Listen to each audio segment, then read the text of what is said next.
יש איזה מקום שהוא מודיע לו. בעמוד האחורי של המודיע.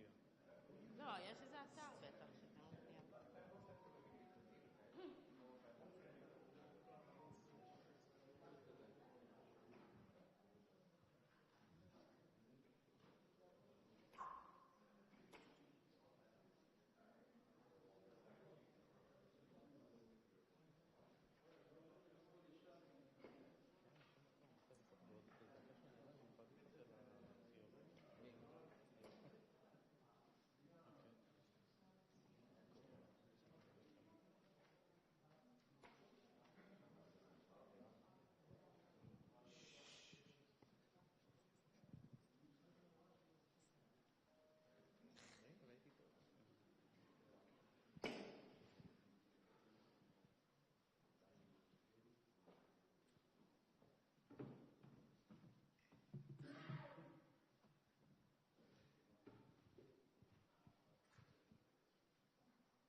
Well, good evening, everyone, and thanks for bearing with us through a long day.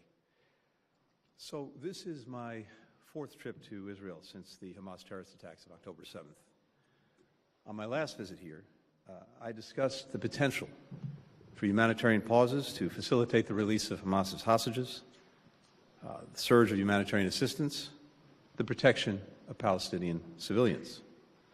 And I said that there were a number of issues that needed to be worked through, but that the United States was committed to achieving these goals. Today marks the seventh day of the humanitarian pause in Gaza that the United States worked closely with Israel, Qatar, and Egypt to put in place. The seventh day that hostages have been freed and are returning home to their families. The seventh day that significantly more humanitarian assistance is getting into the people of Gaza who need it. And the seventh day that civilians in Gaza have been able to move to safer areas. I've come again here today to advance a number of goals. Our immediate focus is working with our partners to extend the pause so that we can continue to get more hostages out of Gaza and more assistance in. We share the elation, the relief of the families from more than a dozen countries, including the United States, who've been reunited with their loved ones. And yet, there are scores of family here in Israel, the United States, and around the world whose loved ones continue to be held captive and who are desperate to get them home safely. We will not stop working until we get every hostage back home with their families and loved ones. At the same time, we continue to surge humanitarian assistance to Palestinian civilians in Gaza. Together with the UN, our partners in the region, we have significantly increased the flow of food, water, medicine, fuel to power desalination plants, hospitals, and other critical infrastructure.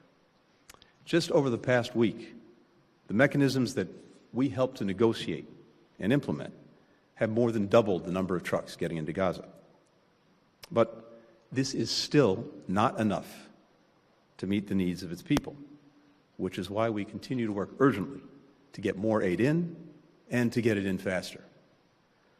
Sustaining and increasing the flow of humanitarian aid, in particular fuel, restocking stores with commercial goods, these are vital to the lives and livelihoods and well-being of men, women, and children. That's especially true for the most vulnerable parts of the population: children, the elderly, pregnant women, people with disabilities. And it's even more pressing as winter sets in, bringing with it a heightened risk of infectious disease outbreaks. The government of Israel agrees with the imperative of humanitarian assistance and the need to sustain it. Prime Minister Netanyahu also made clear that Israel intends to resume its military operations against Hamas when Hamas stops releasing hostages. As we've said from the outset, Israel has the right to do everything it can to ensure that the slaughter Hamas carried out on October 7th can never be repeated. Hamas cannot remain in control of Gaza. It cannot retain the capacity to repeat that carnage. That was only underscored by this morning's appalling terrorist attack on people waiting at a bus stop in Jerusalem, which killed 3 Israeli civilians and wounded at least 6 others, including 2 American citizens. Hamas has claimed responsibility for that attack. It called its perpetrators heroic. We mourn those killed, just as we mourn the loss of every innocent civilian life, Israeli or Palestinian. But as I've also said since I first came here after October 7th, the way Israel defends itself matters. It's imperative that Israel act in accordance with international humanitarian law and the laws of war, even when confronting a terrorist group that respects neither. In my meetings today with the Prime Minister and senior Israeli officials, I made clear that before Israel resumes major military operations, it must put in place humanitarian civilian protection plans that minimize further casualties of innocent Palestinians. That means taking more effective steps to protect the lives of civilians, including by clearly and precisely designating areas and places in southern and central Gaza where they can be safe and out of the line of fire. It means avoiding further significant displacement of civilians inside of Gaza. It means avoiding damage to life-critical infrastructure, like hospitals, like power stations, like water facilities. And it means giving civilians who've been displaced to southern Gaza the choice to return to the north as soon as conditions permit. There must be no enduring internal displacement. All of this can be done in a manner that still enables Israel to achieve its objectives. Of course, we know that every one of these elements is made more complicated by the fact that Hamas intentionally embeds itself with civilians, within and below hospitals, schools, apartment buildings, refugee camps. But Israel has one of the most sophisticated militaries in the world. It is capable of neutralizing the threat posed by Hamas while minimizing harm to innocent men, women, and children. And it has an obligation to do so. Ultimately, that's not just the right thing to do, it's also in Israel's security interest. The Prime Minister and members of the War Cabinet agreed with the need for this approach. We discussed the details of Israel's ongoing planning, and I underscored the imperative to the United States that the massive loss of civilian life and displacement of the scale that we saw in northern Gaza not be repeated in the south. As I told the Prime Minister, intent matters, but so does the result. At the same time, Hamas has choices too. Hamas could immediately release all of the hostages it holds. It could stop using civilians as human shields and stop using civilian infrastructure to stage and launch terrorist attacks. Hamas could lay down its arms, surrender the leaders who were responsible for the slaughter, the torture, the rapes of October 7th. Hamas could renounce its stated goal of eliminating Israel, killing Jews, and repeating the atrocities of October 7th again and again and again. Meanwhile, everyone around the world who cares about protecting innocent civilians, innocent lives, should be calling on Hamas, indeed demanding of Hamas, that it immediately stop its murderous acts of terror and deplorable use of innocent men, women, and children as human shields. In our meetings with Israeli leaders here and in Jerusalem, and Palestinian leaders in Ramallah, we discussed our continued focus on preventing the conflict from spreading, whether to the West Bank, to Israel's northern border, or to the broader region. I raised our deep concerns about steps that could escalate tensions in the West Bank, including extremist settler violence and proposals from parts of the Israeli coalition government to further expand settlements. I made clear our expectations about addressing these issues. We also focused on what we can, what we must do now to prepare for the day after the conflict, to create the conditions for a durable and lasting peace, building on the principles that I set out a few weeks ago during the G7 meeting in Tokyo. Breaking out of the cycle of violence, the cycle of conflict, ensuring Israel's enduring security, demands improving the lives of Palestinians in Gaza and the West Bank in immediate, tangible ways, and providing them with a credible path toward their legitimate aspiration for statehood. In our ongoing conversations with Israeli, Palestinian, and Arab leaders, we'll discuss practical steps to make real a just and lasting peace, and what each of us is prepared to do to help achieve it. We have no illusions this is going to be easy. We will surely have disagreements along the way, but if we're going to move forward on practical steps toward lasting peace, lasting security, we have to be willing to work through these disagreements, because the alternative, more terrorist attacks, more violence, more innocent suffering, is unacceptable. That's why the United States is here, and we're leading toward this goal. With that, happy to take some questions. The first question goes to Humaira Pamuk with Reuters. Hello, Mr. Secretary. Good evening. You've just said the U.S. is urging Israel to ensure the protection of civilians before starting its operations in southern Gaza. I'm wondering, you've talked about what you made clear to Prime Minister Netanyahu and the War Cabinet, but what concrete and specific assurances have you gotten from them, if any? Based on what you heard from them today, are you confident Israel will follow the international laws of war in southern Gaza when it resumes its military operations? My second question is, you and others in the administration have repeatedly said that the United States wants to see a revitalized Palestinian Authority to rule Gaza and the West Bank. Sir, could you tell us what exactly the U.S. vision is for a revitalized PA, and does it include a reshuffle in the leadership? Thank you. Great. Thanks, Mara. So, as I said, we made clear the imperative that before any operations go forward in southern Gaza, that there be a clear plan in place that puts a premium on protecting civilians, as well as sustaining and building on the humanitarian assistance that's getting into Gaza. And the Israeli government agreed with that approach. There are concrete steps that it's not appropriate for me to detail here tonight that we know and we heard can ensure to the best of anyone's ability that happens.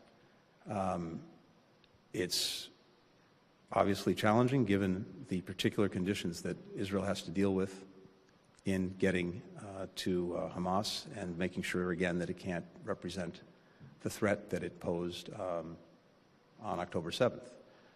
But again, Israel understands the imperative of protecting civilians, the imperative of humanitarian assistance, and will continue to work to ensure that that carries forward in practice. And again, as I said to the Prime Minister, to the War Cabinet, intent is obviously where you start, and it's vitally important. And I'm very confident in the intent, but results, of course, are fundamentally what matters. With regard to the Palestinian Authority, we've said, and indeed I had an opportunity to discuss today with President Abbas, the need for reform, the need to revitalize, to revamp the Palestinian Authority so that it can most effectively meet the aspirations of the Palestinian people and deliver for them. There are a number of things that go into that, including, for example, reform so that it more effectively combats corruption, that it engages and empowers civil society, that it supports a free press and open media, and a number of other things. Leadership choices, these are, of course, up to the Palestinian people and Palestinians themselves. But there are a number of things that we think would be critical to making sure that, again, the Palestinian Authority can be effective in helping to advance the aspirations and the needs of its people. For the next question, Tal Shalev with Walla. Secretary Blinken, reportedly there are disagreements between you and the Israeli government about the way forward regarding the timetable. Is there a time limit from the U.S. point of view on the operation, on the continuation of the operation in Gaza? And another question, there are about 140 hostages still left in Gaza. Many of them are reportedly severely injured, and yet the Red Cross hasn't yet visited them. Can you clarify if this was indeed included in the agreement, and if it was, why isn't it being implemented, and why is Israel pressured to continue to expand the humanitarian assistance to Gaza while the Hamas does not let humanitarian access to our hostages? Good. Thank you. First part of the question. We support, continue to support, will continue to support Israel's efforts to do everything possible to ensure that Hamas cannot repeat the horrors of October 7th. And that means, among other things, that Hamas cannot remain responsible for governance in Gaza, and it cannot retain the capacity to repeat those attacks. How Israel does it, those are decisions for Israel to make. But as I've said, we also believe it's very important that in engaging in that effort, the way it does matters, makes a big difference. And as we've just discussed, the imperative of putting a premium on protecting civilians and ensuring humanitarian assistance flows into Gaza is something that is vital to us and something that the Israeli government agrees with. On the hostages, I'm not going to get into any negotiations or any agreements, but clearly it would be very beneficial and important for the Red Cross to have access to hostages, to be able to check on their well-being and condition. Having said that, of course, none of that should be necessary because there shouldn't be any hostages in the first place. That horrific part of what Hamas did on October 7th is something that we are dealing with now every single day. The positive development is, as I said, we're now completing the 7th day where hostages have been returned to their families. And that's a very positive and powerful thing. It's something that we want to see continue. And Hamas should release everyone right now. But in the absence of doing that, and as this process, I hope, continues, yes, it would be very good for the Red Cross to have access and to see them. The question of humanitarian assistance is something fully apart from Hamas or the hostages, because this is about innocent men, women, and children in Gaza, not Hamas, who desperately need the aid, who desperately need the help.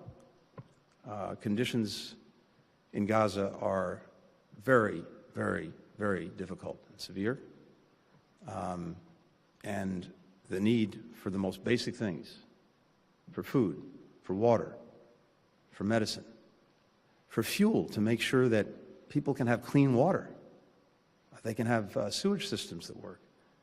That's absolutely essential and imperative. And as I said earlier, particularly as we head into winter, we're already seeing the potential for disease outbreaks because, for example, of a lack of potable drinking water.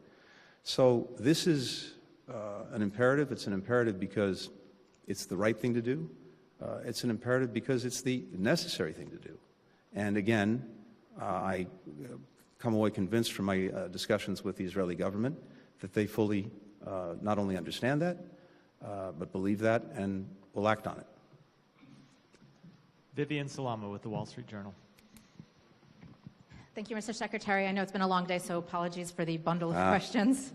Hamas is believed to have released the vast number of women and children that were in its captivity. So what assurances, if any, do you have that Hamas might be open to releasing male hostages? And on the flip side of that, is Israel prepared to agree to the conditions set out by Hamas on that?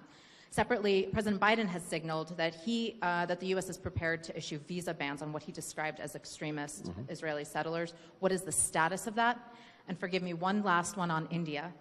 Federal prosecutors on Wednesday charged an Indian national in a murder-for-hire scheme targeting a Sikh separatist and activist in New York who's a U.S. citizen. According to the indictment, the assassination plot was organized by an Indian government official. The U.S. Charges come shortly after Canada. Canada's Prime Minister said that the Indian government participated in extrajudicial killing of a Canadian citizen on Canadian soil. Are you concerned that India is turning to tactics that violate international human rights law to silence its critics around the world? Thank you. Thanks, Vivian. Three, not bad. All right. But yes, nice and concise.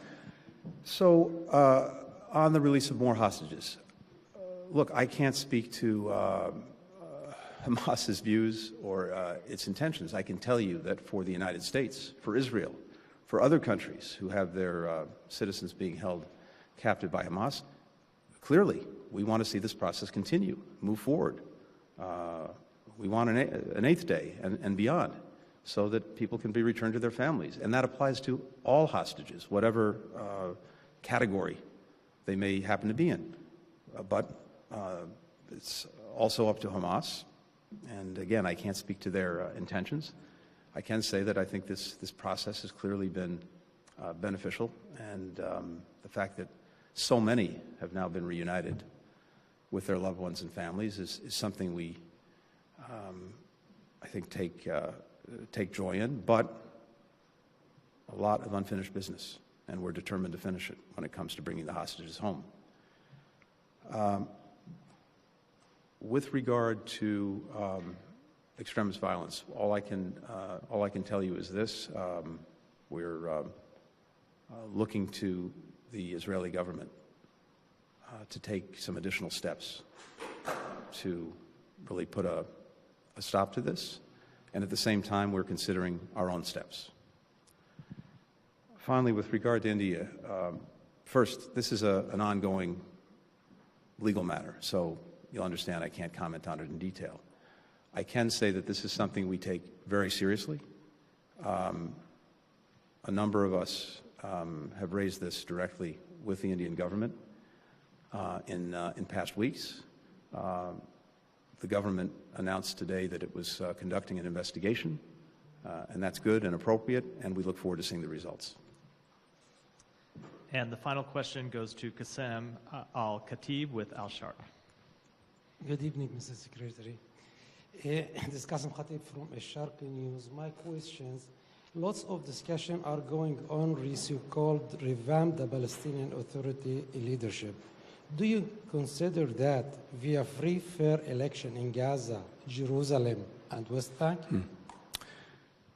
So, first, as a matter of basic principle, we support free and fair elections around the world, including, of course, for Palestinians. They should have a right to choose their own leaders, and the way to do it is through free and fair elections. But that has to be a process, and it's something that we need to be talking about as we move from the conflict to, as we've been calling it, the day after, looking at what needs to happen in Gaza, as well as the West Bank, but starting in Gaza, particularly with regard to things like governance, like security, like rebuilding. And part of that discussion needs to be about elections. But again, it's a process, and it's something that work needs to go into in the time ahead. I'm sorry, I couldn't hear you. So again, we're focused right now on Gaza and what we need to see happen in Gaza to make sure that there is governance that is different from what it has right now, which is Hamas, that it has security, that it has rebuilding. All of those things are what we're focused on and need to be focused on. And as part of that discussion, we'll obviously look at the question of elections and when and how Palestinians are able to choose their leaders. Thank you. Thank you. Thanks, everyone. Have a good evening.